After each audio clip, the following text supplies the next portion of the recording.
السلام علیکم ورحمۃ اللہ وبرکاتہ۔ سنہرے الفاظ۔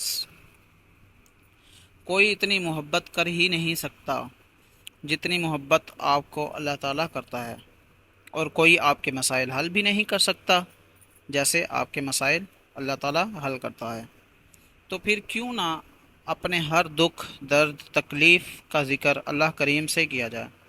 اللہ کریم کو بتایا جائے کہ اس کا بندہ بہت کمزور ہے، وہ منتظر ہے کب اس کی آزمائشیں آسائشوں میں بدل جائیں۔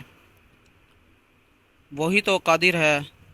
جب آپ اپنے تمام معاملات اللہ کے سپرد کرتے ہیں تو پھر وسوسوں کا شکار کیوں ہوتے ہیں؟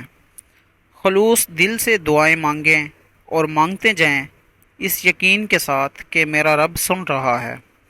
قبولیت کی دعا میں تاخیر کا مطلب صرف یہ نہیں کہ ہمارے کسی گناہ کی سزا مل رہی ہے، یہ وسوسہ ہے جو شیطان ہمارے دل میں ڈالتا ہے، اور اس کا کام مایوس کرنا ہے۔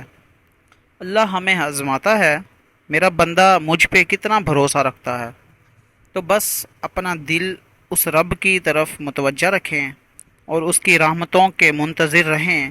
اس کے ہاں دیر ہے، اندھیرا نہیں۔ وقال ربکم ادعونی استجب لکم، اور تمہارے رب نے کہہ دیا کہ مجھے پکارو، میں تمہاری دعائیں قبول کروں گا۔ جزاک اللہ خیرہ۔ اللہ پاک ہمیں اہدنا الصراط المستقیم کے راستے پر چلائے۔ اللہ حافظ۔